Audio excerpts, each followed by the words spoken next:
Olá pessoal, estamos ao vivo aqui novamente, porque eu não sei o que aconteceu com o Instagram ou com a minha internet, eu não sei o que foi. Estava no meio de um papo muito bom com o pastor José Bernardo, da Agência Missionária de Mobilização Evangelística, AME Evangelizar, de São Paulo. E estávamos conversando sobre os adolescentes, sobre a nova geração, sobre a integração desses adolescentes na igreja, e aí caiu a live, do nada, caiu na tora, puf! E aí eu vou começar outra live, para terminar o bate-papo com ele, faltava 15 minutos ainda, o Instagram, me ajuda aí, meu filho. Ei, Maria Natália. Ei, Leandro. Então, estava numa live muito top com o pastor José Bernardo e caiu, de repente, com 40 minutos de live, caiu a live e não sei o que aconteceu, se foi o Instagram, se foi minha internet, mas não deu nem uma hora, não. Ainda faltavam mais de 15 minutos e cortou do nada. Vamos ver se ele vai voltar aqui. E a gente vai continuar o papo. Belém do Pará, Deus abençoe. Que bênção, que bom ter você aqui com a gente. Belém do Pará. De qual igreja aí, minha querida? Fala aí pra gente. Boa noite, Leandro, tamo junto. Vou esperar mais um pouquinho, vamos ver se o Zé Bernardo volta aqui comigo na live. Se não voltar... Ana Paula, dá um jeito nesse cachorro aí, minha filha. Tá latindo aí, igual um doido. Vamos aguardar, ver se o pastor Zé Bernardo volta aqui. Porque caiu de repente. Tava no meio de uma conversa tão boa. E de repente caiu, sem avisar, sem nada. Pum! Simplesmente cortou. IBMA, o que significa? Igreja Batista de MA, alguma coisa. O que será esse MA aí? E esse IB é a Igreja Batista mesmo? Porque pode ser a Igreja Betel, né? Igreja IB, acho que Batista ou Betel, não tem outra coisa, né? Igreja boa, muito amorosa. IBMA, será que é isso? Igreja boa, muito amorosa? Acho que o Zé Bernardo não vai voltar não, vai ficar só naquela live mesmo, infelizmente caiu, cortou, vai ficar por isso mesmo, que pena, hein, tava tão bom o bate-papo. Batista Missionária da Amazônia, legal, nunca ouvi falar, que bênção, Deus abençoe vocês aí. Belém do Pará, lugar bom, comi um açaí aí uma vez, quase morri. Negócio aí é diferente, né, menina? O pessoal daqui do Sudeste come esse açaí aqui, eles acham que é açaí de verdade. É só a borra, né? Fala aí, menina. Eu tinha um amigo aí, um skatista de Belém, a gente foi numa inauguração de uma pista aí em Belém, teve um campeonato amador, e nós, como profissionais, fomos aí para fazer uma demonstração e sermos juiz do campeonato. E um amigo meu de São Paulo comeu 2 tigelas dessa de açaí aí, com farinha e açúcar. Eu comi uma só. Nossa Deus, o negócio bate mais pesado que uma feijoada, menina. Ou ele ficou no hotel dormindo, perdeu o evento. Lembro direitinho, um quiosquezinho, o cara jogava as frutinhas, não é assim? Ainda é assim aí? Eu tô falando do ano 2000, 2001, por aí. O cara tinha um liquidificadorzão assim, ó, com um pedaço de pau dentro, um vergalhão, sei lá o que era. Ele jogava as frutinhas do açaí, botava um pouco de água e batia, e tirava a primeira batida, né? E aí eles era R$2 na época, se eu não me engano. R$2 a tigelinha do primeiro, né? Ao de 2, ele gritava assim. Aí o pessoal ia lá e comprava. Aí ele jogava mais água e batia de novo, ao de 1, aí saía um mais ou menos, mais ralo. Aí depois ele jogava mais a água e batia, tirava outra tigela e gritava: Olha a borra! Aí era 50 centavos. E, e a galera. Esse amigo meu comeu duas tigelas de R$ 2, quase morreu com esse açaí aí do Pará. E eu comi uma só da meia, entendeu? Ele pegou um de R$ 2, eu peguei o de R$ 1, com farinha e açúcar, diferente do que a gente está acostumado aqui no Sudeste, né? Mas muito bom aí. O açaí, eu vi que a família do cara que a gente estava hospedado comia com arroz, né? Em vez de usar feijão, botava açaí com carne, com negócio. Falei, caraca, bem legal mesmo. É assim mesmo, ainda é assim. Que legal, Maria Natália. E aí, Zé Bernardo, você voltou, eu já te convidei aí, você não entrou. Não está me dando aqui a opção de convidar ele novamente. Eu já enviei o convite, eu acho que ele precisa aceitar lá. A gente estava numa live tão boa, tão gostosa, o assunto estava rendendo, e aí, de repente, puf, caiu do nada. Ainda faltava mais de 15 minutos para encerrar, para dar 1 hora de live pelo Instagram. E ele cortou, o Instagram cortou do nada nosso papo, rapaz. Eu acho que é 1 hora, né? Deu 1 hora, ele corta. Não, não deu 1 hora. Deu? Era Uau. 40 e poucos minutos, porque eu comecei às 9 em ponto, era 9h40 e pouco, agora ainda é 9h52. Então, Ah, ele eu não não estava avisou, não fez acompanhando. nada, simplesmente caiu. Eu É. estava no. Isso aí, Maria Natália, obrigado por lembrar. Eu estava na história do Ministério de Stories. Então, a menina, eu chamei os Então, mas adolescentes. aí se a gente parou para açaí, eu também vou ter que tomar um açaí, porque É, açaí com farinha e peixe assado, isso que é você já, bom. você já comeu desse? Você já comeu desse lá do Belém, que Sim, eles botam só. farinha e bota. Aqui no Sudeste eu não como. Primeiro porque eu não posso com açúcar, né? Então eu não tomo açaí com açúcar de jeito nenhum. Aham. Aqui no Sudeste eu não tomo açaí, eu só tomo açaí lá no Norte. Lá, No cara, é Norte, muito diferente, No Nordeste às muito vezes legal. os irmãos acham para mim lá um açaí bom, de boa qualidade. Aham. Mas para mim o açaí sem congelar, o açaí que é batido direto da fruta é o É, melhor, não tem comparação. cara, e bate pesado, igual uma feijoada, e Bom, eu depois já te dá um acostumei, gás no. eu já acostumei, eu não tenho problema não, eu posso tomar aí Cara, um um amigo litro de meu açaí sem problema. tomou 2 tigelas daquela mais grossa, que é a primeira batida que eles fazem, chegou no hotel, dormiu, capotou, só acordou no outro dia. É bem energético. Outra coisa que é incomparável no norte é comer. Eu gosto muito de castanha, todo tipo de castanha, noz, tudo isso eu Sim, gosto muito. Mas quando você come uma castanha do Pará, uma castanha brasileira, tirada do ouriço na hora, é incomparável. é, Porque a castanha que a gente come no Sudeste, ela é muito velha. Então o muito óleo velha. fica gelatinoso. Você come ela, ela vira uma gelatina na boca. O óleo da castanha tirada do ouriço recém-colhida, o óleo é tão fino que é até refrescante. Parece que você está, É, parece água, porque ele é não muito chega, gostoso, é é diferente muito mesmo, é bom. diferente. É uma coisa Mas, assim pastorzão, incomparável. voltando ao nosso Sim, bate-papo, nós vamos ao estávamos Ministério dos conversando Stories. sobre a nova geração, empoderar os adolescentes. E para esse momento de pandemia, a sua observação é muito pertinente. As igrejas que empoderaram os adolescentes saíram na frente.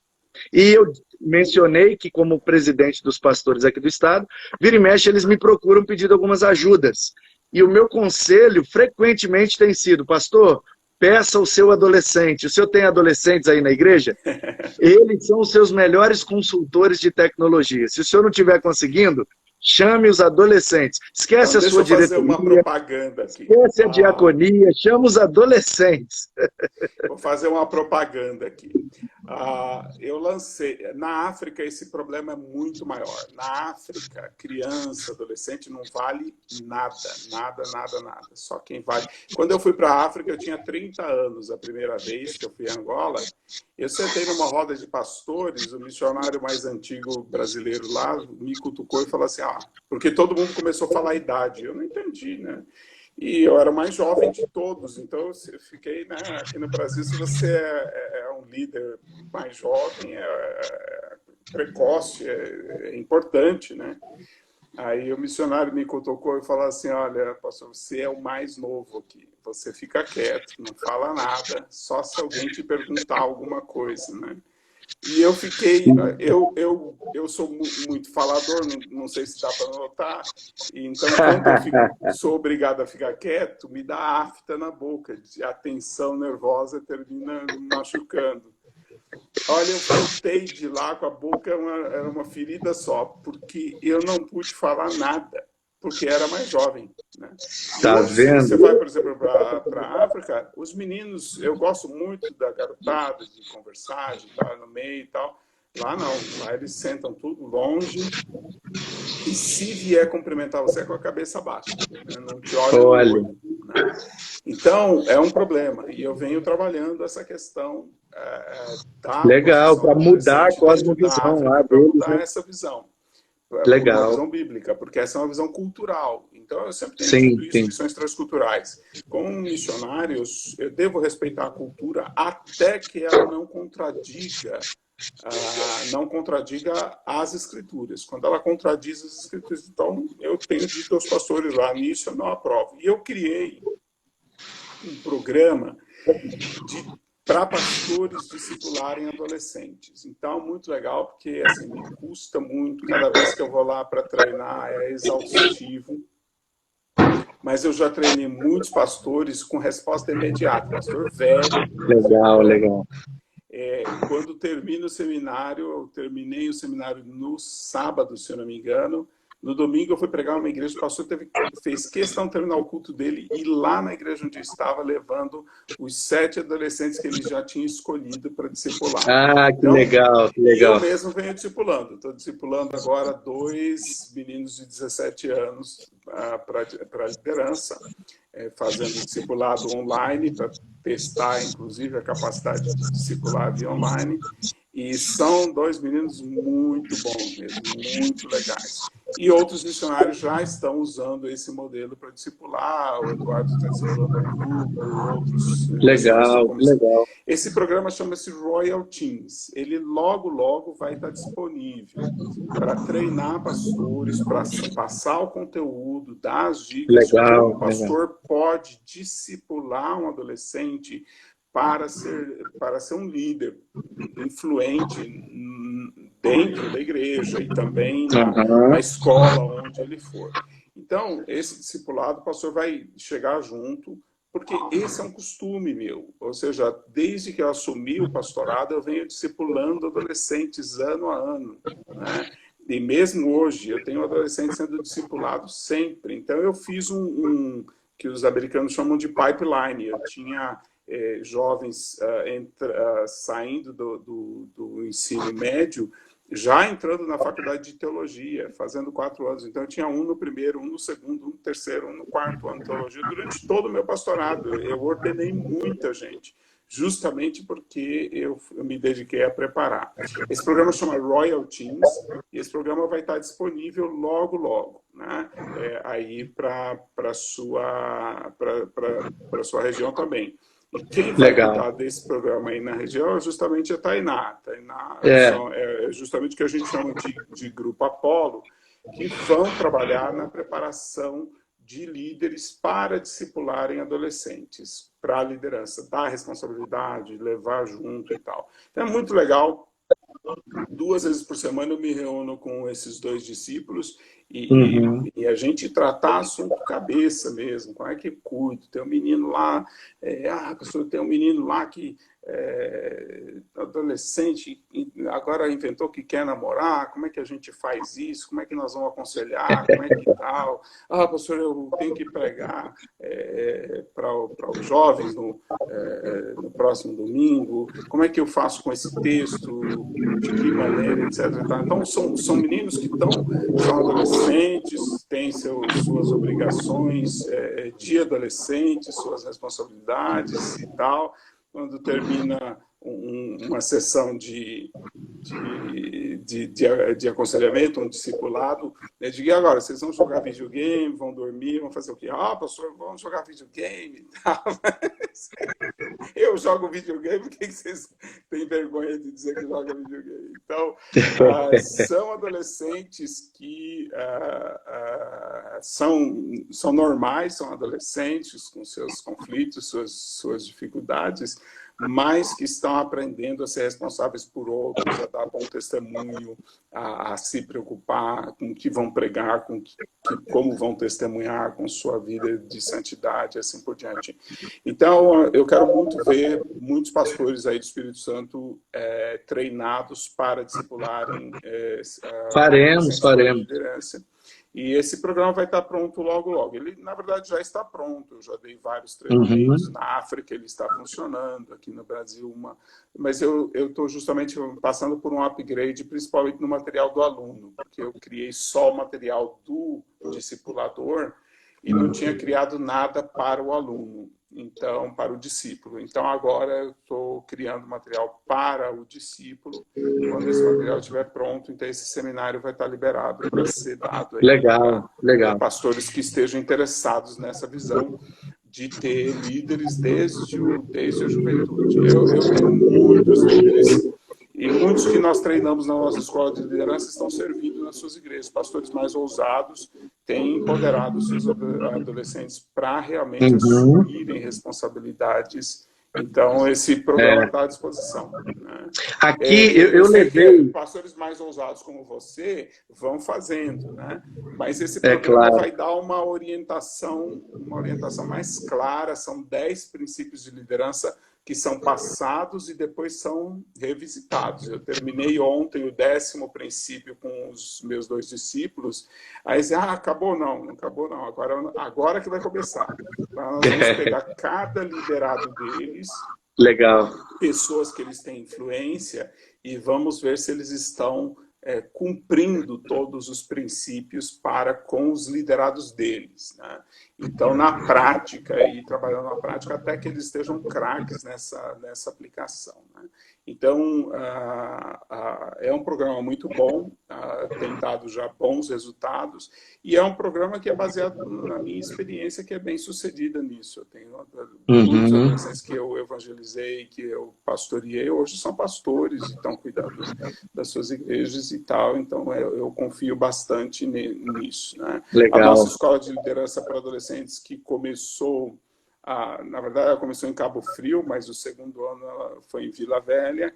Ela já tem 15 edições, são 15 anos que nós treinamos adolescentes, uma turma atrás da outra. Então, a gente tem experiência para contar e tem resultados bons para mostrar. Então, esse programa logo vai estar disponível. Aí a Tainá vai entrar em contato aí com a ordem e se oferecer e colocar aí a Na hora.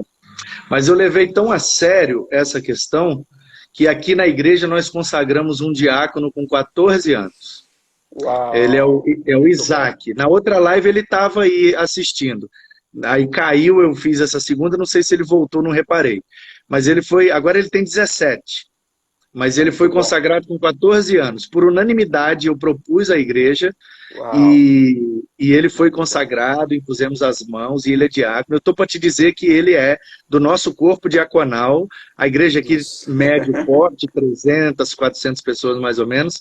E temos aí em torno de 15 diáconos, 15 a 20 diáconos. E ele é um dos mais eficientes, um dos mais proativos.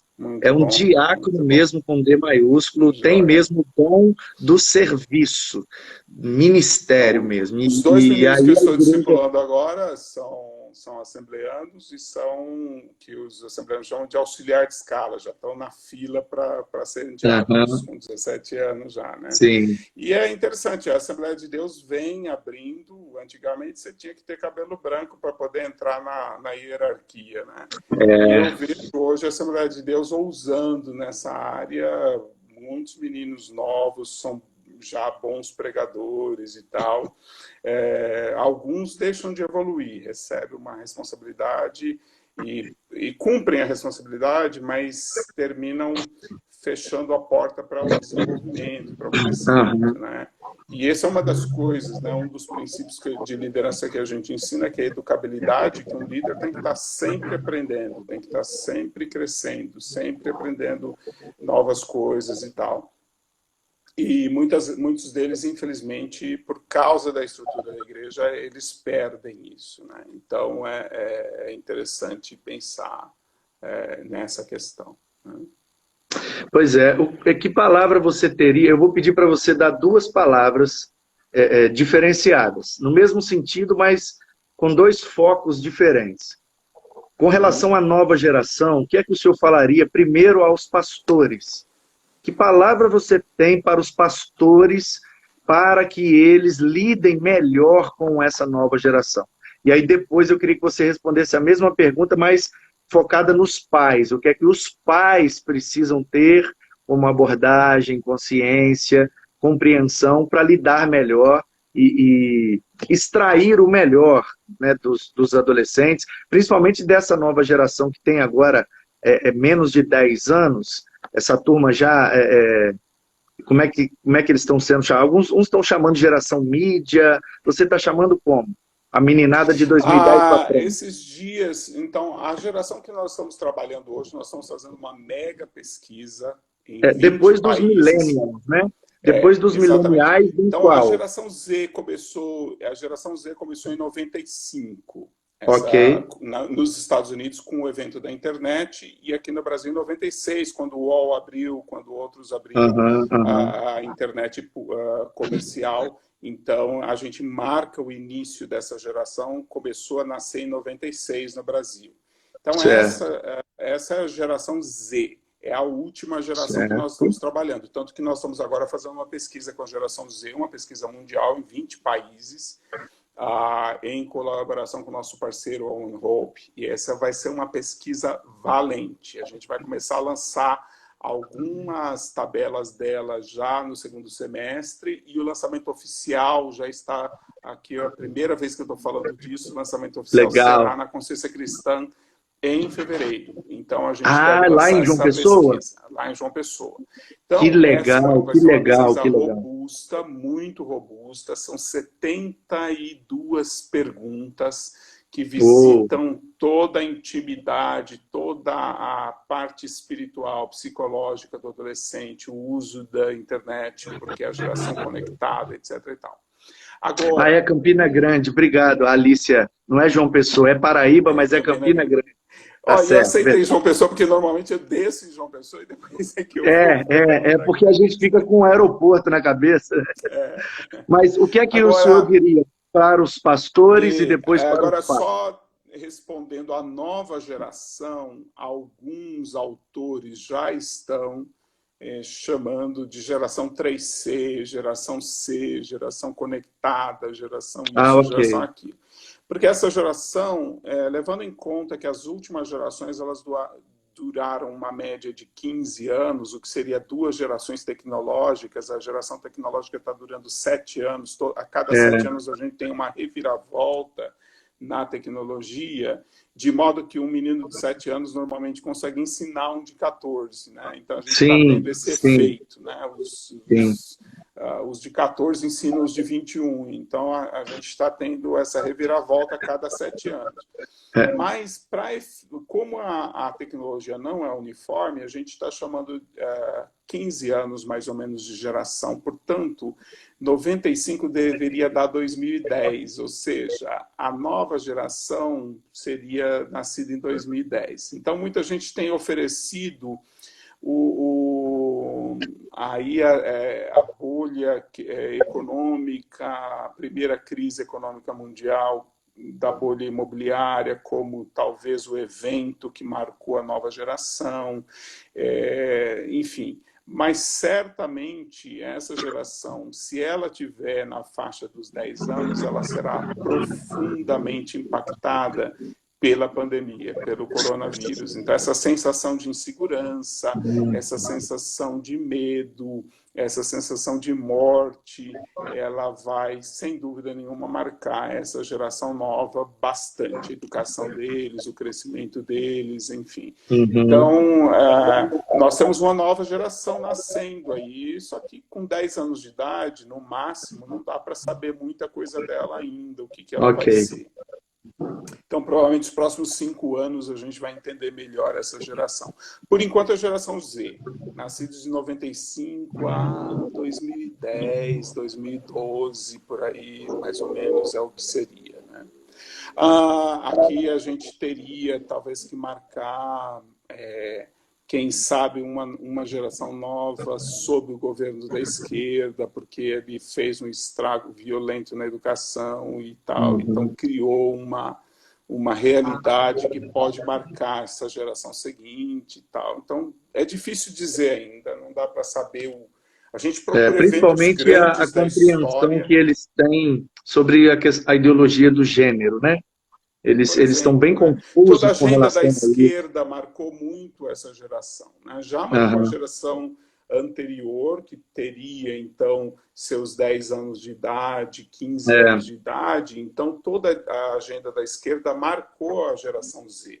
Então, essa questão. Agora, como é que esses mais novos ainda, que agora estão chegando aos 10 anos de idade, os primeiros, como é que a agenda da esquerda marcou essa geração? Como é que... E ainda pode vir a marcar ainda? Como é que isso... Aí daqui a uns 5 a 7 anos, eles vão estar terminando a adolescência. Aí que a gente vai ver as características mais fortes, né? Por enquanto a gente fala de geração Z. Mas respondendo a pergunta, pastores, pastoreiem as ovelhas do Senhor, né? Eu me lembro do que o Senhor disse a Pedro: apacenta os meus cordeirinhos, né? Apacenta, cuida deles, né? Infelizmente, a maioria dos pastores deixa os seus adolescentes na mão de algum líder que vai fazer o possível, vai trabalhar da melhor forma possível, mas muitas vezes cria-se um gueto, cria-se uma área de exclusão que está fora da alçada do pastor da igreja. E esses adolescentes, então, não se sentem parte da igreja, eles são parte do clubinho, eles são parte da classinha, eles são parte do cultinho. Eles não são parte da igreja porque não são apacentados pelos seus pastores, porque os seus pastores negligenciam o pastoreio deles. Então, se eu posso dizer alguma coisa, considerem os adolescentes membros da sua igreja. Mas não é batizado ainda, não importa.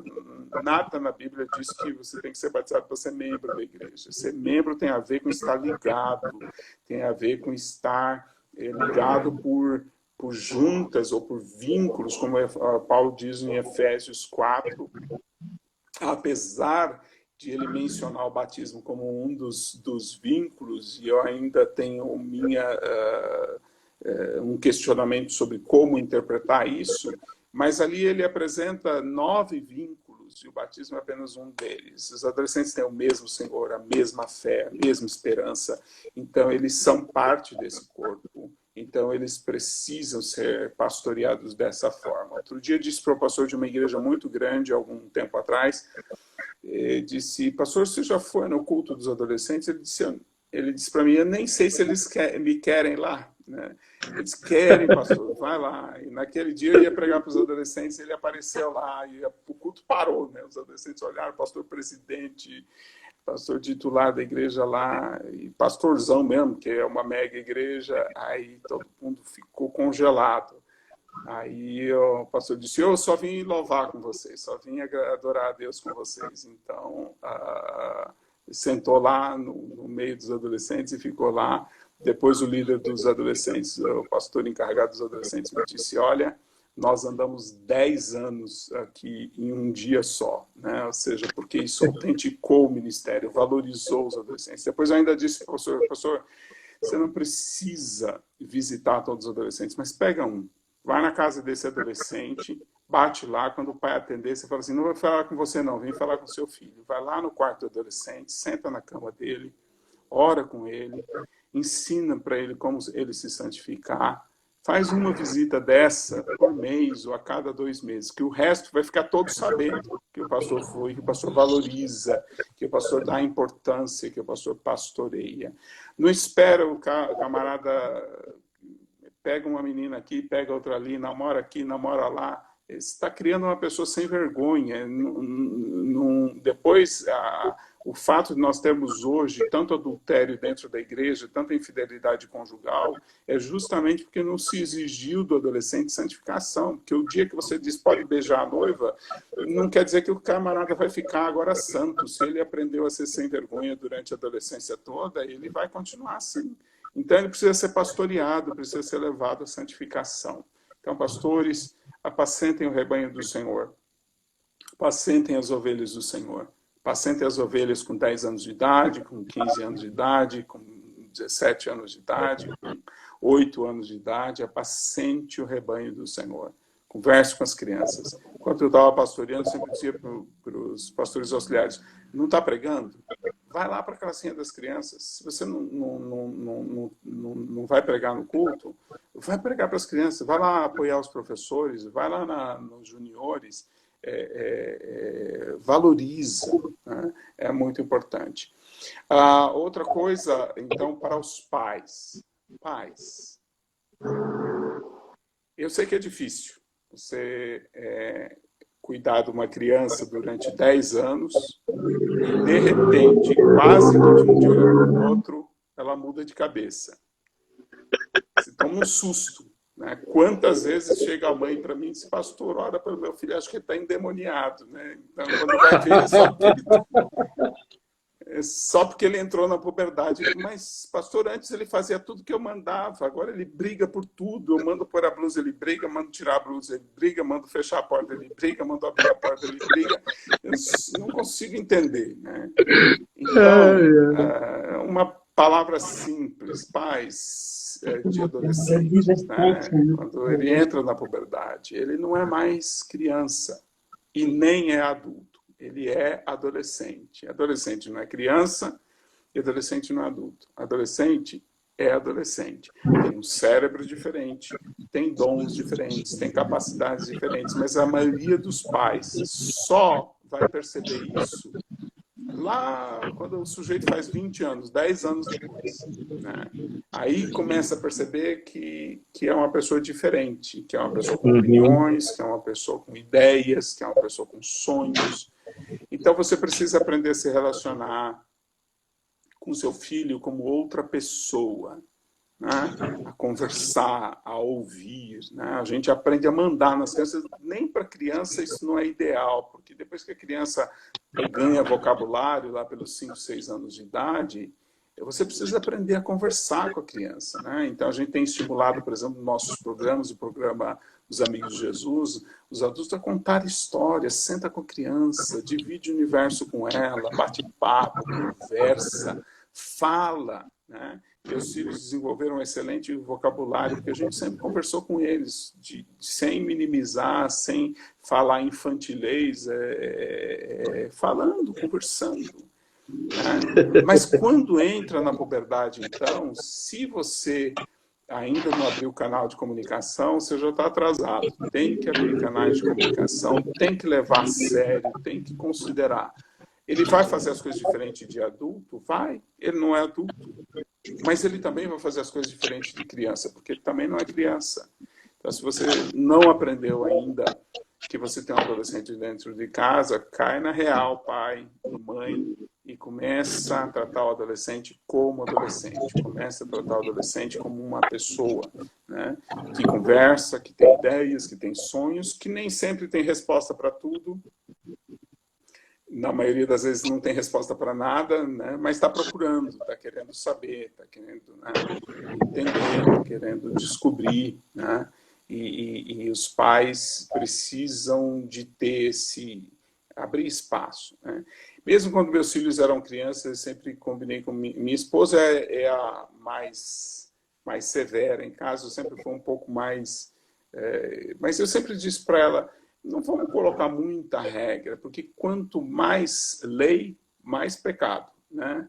Então, se você tem uma casa com menos regras, você tem menos pecado, você tem menos preocupação.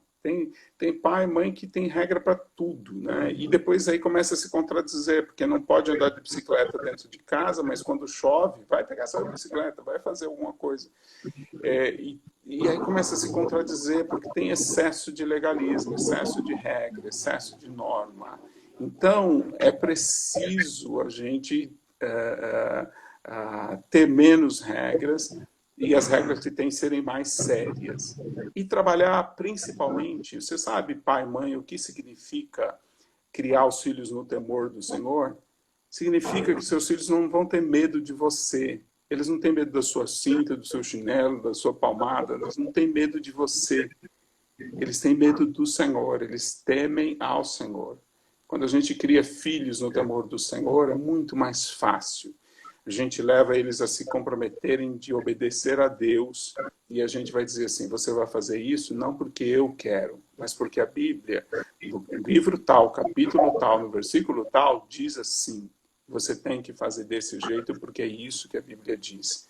Né? Então você não vai naquela festinha do seu colega porque eu não quero. Você vai me dizer o que você tem que fazer se você se comprometer a seguir Jesus, quando o Senhor diz que comunhão há entre o templo de Deus e o templo dos ídolos? Que comunhão há entre a luz e as trevas?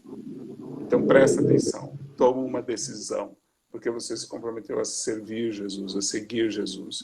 Essa é a melhor forma de educar os filhos. Conversa com eles, leva a conversão deles a sério, leva a fé deles a sério. Trata eles como crente, trata eles como gente de Deus, né? E aí, então, eles vão corresponder a isso. Aí a gente vai ver realmente filhos crescendo no temor do Senhor. Essa palavra que eu tenho é meio comprida, mas está valendo. Muito bom, muito bom. Eu te agradeço e volto a palavra para que você fique à vontade, fale o que quiser, divulgue, enfim, as últimas palavras dessa live são suas. Ok, nós estamos abrindo inscrições para novos missionários, então se você tem um chamado para ajudar a igreja a cumprir a missão dela, treinar a igreja, ensinar a igreja, ajudar a igreja a evangelizar, ajudar a igreja a cumprir a missão, então nossa diretora do programa Projeto 72, que é o projeto de entrada de novos missionários, está aí na tela, Silvia Bincoleto, e ela, então, pode dar mais informações, né? Também a Tainá, que é a nossa missionária, está aí na região, então alguém da região souber de algum jovem que quer entrar no ministério. Nós estamos preferindo hoje entrar jovens no ministério para que eles comecem a servir o Senhor mais cedo, né? Mas não é uma lei, não é uma norma. Então, aqueles que têm desejo de servir ao Senhor conosco, na maior missão de mobilização evangelística, uma das maiores do mundo é a AME, pela misericórdia do Senhor, não porque nós somos alguma coisa, mas porque o Senhor é tudo. Então, estamos à disposição. Uma outra coisa é que nós já estamos abrindo as inscrições, mesmo depois da pandemia e depois desse susto da Covid, ainda nem passou direito. Nós estamos abrindo inscrições para a nossa escola de liderança para o começo do ano, para os jovens de 14 a 21 anos de idade. O tema vai ser comunicação do Evangelho. Nós vamos falar muito sobre comunicação, e principalmente com novas mídias e tudo, então a gente vai trabalhar. A Silvia está dizendo que o próximo treinamento do Projeto 72 está chegando. Isso significa que a gente está tentando fazer um treinamento a cada 4 meses. Então, o próximo é julho agora, julho ou agosto. Então, a gente está recebendo aí candidaturas para o processo de inscrição. Já tem vários missionários inscritos, né? E nós temos um limite para cada vez que a gente entra, mas ainda há algumas vagas para novos missionários. Muito bem. E eu vou dar o Instagram da missão. Para quem quiser mais informações, sempre pode mandar um PV para para a missão, então o pessoal vai atender, vai responder, que é @missãoame, né, sem acento, tudo junto, e AME é com 2 M's. Então, Missão AME. E o meu, estou à sua disposição, se eu puder ajudar em alguma coisa, eu vivo para isso, vivo para ajudar as pessoas a cumprirem sua missão de evangelizar todo mundo. Então, meu Instagram é josebernardo.job, J-O-B, né? Então, estou à disposição, que eu puder ajudar, vai lá, curte, acompanha, segue, estou sempre publicando coisas interessantes e tal. E se você está interessado em material para ler, para estudar, a gente tem colocado muitos downloads no site da nossa escola de liderança. Agora mesmo coloquei um material sobre a pandemia, como é que a igreja vai se virar na pós-pandemia, um material para reflexão, debate com a liderança e tudo. E isso está lá no site da nossa escola de liderança, que é www.pacificadores.org. Então, ORG. Então, a gente tem o site da missão e tem o site da escola de liderança. Então, na escola de liderança, a gente coloca principalmente conteúdo de treinamento, materiais, notícias, devocionais, conteúdos mais para treinamento. E no site da missão tem notícias, informações, novos programas, tudo quanto é informação sobre a dinâmica, o trabalho da missão. É isso. É isso.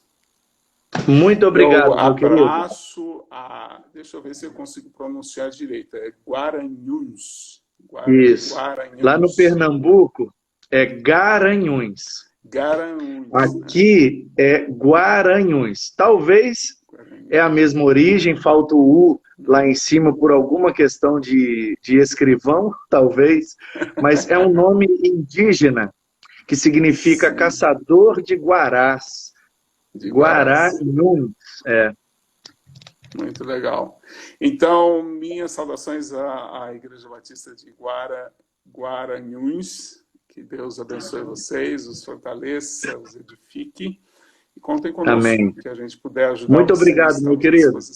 Deus continue te abençoando e espero te encontrar outras vezes pelos restaurantes da vida. E como é que a gente pronuncia seu nome com esse tio em cima do A? Manu. Não é mano, é Manu. É porque tem trema em cima do U. Mas eu não uso porque senão dificulta mais ainda. Mas é do Bhagavad Gita. É o nome do Bhagavad Gita. O livro dos hindus, né? Então, Manu é um nome muito comum na Índia. Significa filho do sol, porque na compreensão hinduísta, o sol é o deus da criação. Então, Manu é o nome do primeiro ser humano criado pelo sol, então ele é o filho do sol. Então é como se fosse o nosso Adão, é o Manu para os hindus. Então ali na Índia, no Tibete, naquela região ali onde o hinduísmo impera, é um nome muito comum, inclusive é o nome de uma ordem.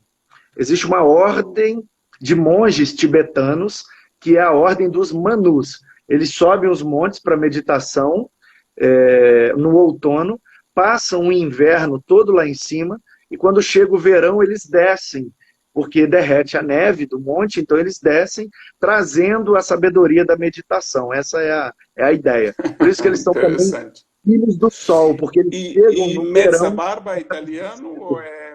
Barba é italiano, Mezza Barba, é a barba do meio. Se fosse italiano seria Mezza Barba, e se fosse espanhol seria Messa Barba. É italiano, Mezza, é com 2 Z's na verdade, então é igual pizza, fica Mezza, né? Sim, de mezzanotte, Mezza Barba. A barba eu acrescentei o Z pela minha conta porque eu sabia que era meia, se fosse italiano. É isso mesmo. É isso mesmo. Joia. Deus abençoe, Manu. O Senhor fortaleça grandemente. Amém. Muito obrigado. Você e a tua família também. A bênção do Senhor seja com vocês. Foi um prazer estar Obrigado, muito obrigado, tá bom? Pelo que você tem feito, pelo que você tem sido, pelo instrumento que você permite ser nas mãos de Deus. Você abençoou muito a minha vida quando te conheci e continua abençoando, que assim seja para muitos por muito tempo. para a glória de Deus.